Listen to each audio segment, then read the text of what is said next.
Man, you got solid ideas, you got solid advice, you got solid systems, you got things that could really help people, but you haven't built up the confidence to speak it out loud yet because of that big boogeyman we all know called judgment. You're scared of what somebody else might say, scared they'll laugh, scared they'll pick it apart, scared they'll insult how you look, or scared that somebody will look at you different. So instead, of you doing the thing, you start thinking about what somebody's going to say about it. And now their opinion holds more weight to you than your own purpose. You've handed over the steering wheel to your own voice and you don't even realize it. Sometimes you even want to. You're on the edge of your seat. You know, it's on the tip of your tongue. You're almost going to speak up. You're almost going to say it. You're almost going to do the thing. But then you sink back and you think, I'll say something next time. But next time never comes. The fear of judgment, once again, has paralyzed you. And it makes it even worse when those people that are closest to you, they know you have it in you. They see it in you. They root for you. They want you to step out. But still, you shrink back. And now, because you shrink back, you're not calling anybody else to step out of their comfort zone either. But let's take a step back. And let's talk about why the fear of judgment has such a grip on us and why you keep holding back even when you want to speak up. Because this isn't just a confidence issue. This is way deeper than that. You see, we're wired to belong. It's a survival instinct. You know, back in the tribal days, if you got judged or cast out by the group, it wasn't just awkward. It was actually deadly. You'd lose protection, connection, safety, access to food. You're just out there all alone by yourself. So over generations, our brains started associating rejection with danger. Now, even though we've never been in a tribe or probably never had to, fight off a dangerous animal with a stick, that ancient programming is still running in the background of our minds. Biologically, we're wired to seek belonging. But not like the Instagram or social media kind, like the real kind. The kind that used to mean the difference between life or death. And this isn't just a theory. Even today, when someone feels socially excluded or rejected, the brain lights up in the same region as physical pain. That's the anterior cingulate cortex. I learned that. But it literally processes social rejection like an injury. So yeah, it's in you, whether you realize it or not. It's one of those things that comes pre-installed with the wiring. Your nervous system still treats judgment like danger, even though your logic knows better. But here's the important part. How that fear shows up in your life is not genetic. That part's learned. It's shaped by what you were taught, the culture you were raised in, what your parents modeled, what your peers made fun of, the moment you tried to be bold and you got shut down. So while the wiring is ancient, the pattern is not. The pattern is personal. And the way that fear shows up in your life is a lot more subtle than you think. I mean, you're not walking around thinking, I'm scared of being judged. No, it's a subconscious thing. That's not how it shows up.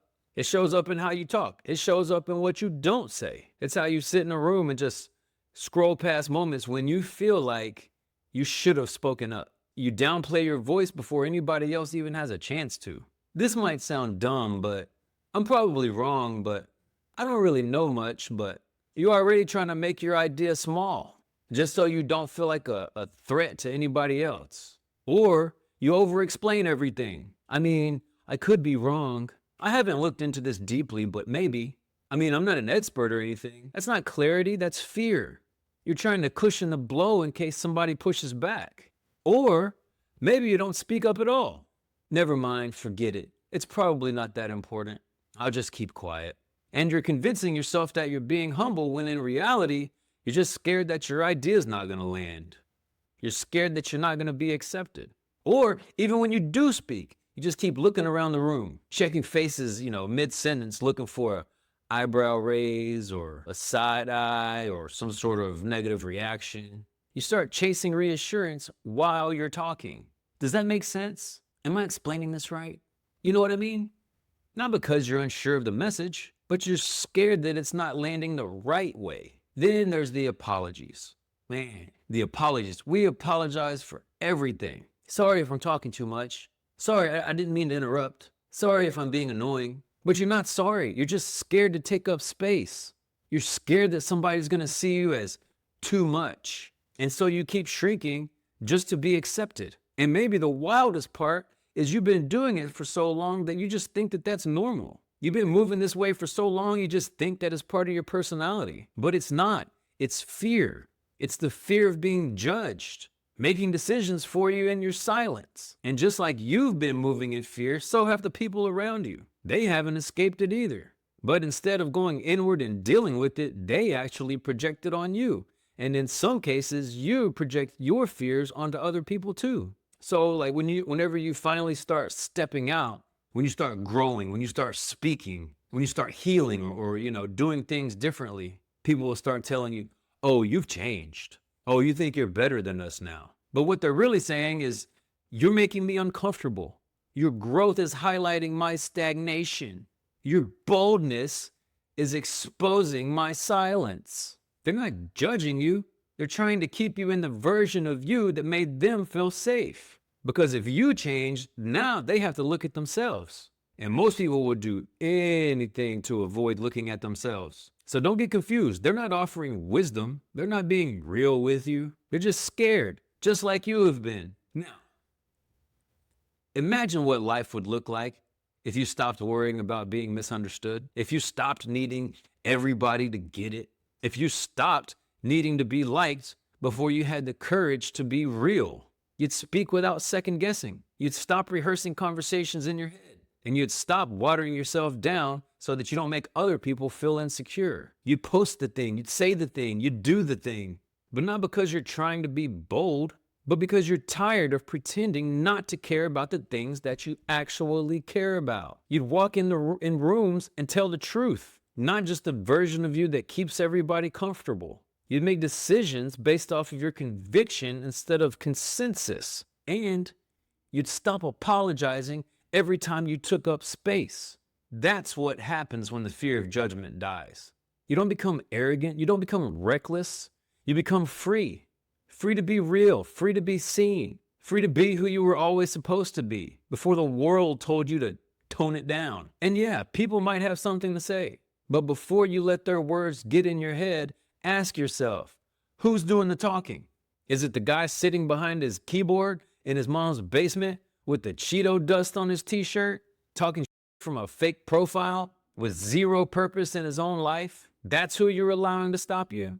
Or is it the family member who means well, but has never taken a risk in their entire life, never chased anything, and now they want to protect you from some imaginary pain that they haven't healed from? Or is it your friend who gave up their dream and now, under the guise of being loving and caring, try to talk you out of yours? Because here's the truth. The loudest critics are the ones who have never done what you're trying to do. Or worse, they tried, they failed, and then they just gave up. And now they're projecting their failure, their fear, their frustration. They're projecting it on you. And you're going to let them stop you? You're just going to keep shrinking to stay in their comfort zone? Let's be real. The people who have what you want, the people who are at the level that you strive to get to, they're not sitting around talking shit.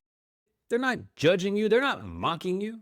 They're rooting for you. Or they're minding their own business, building their own thing. So if the ones doing the judging don't have what you want, why are you giving their opinion so much weight? Sure, it hurts. Sure, it'd be nice if they were rooting for you. But you don't owe them comfort at the expense of your calling. You got a life to live. And they're not the ones that are going to carry the weight of your regret. You are. That's all I got. If you got anything from this, do me a favor, like, subscribe, share it, all those things. All the links will be down in the description. I thank you so much for listening. Next time, we're going to be talking about the fear of failure. As always, make good choices. Have a wonderful day. I hope this helped. Goodbye.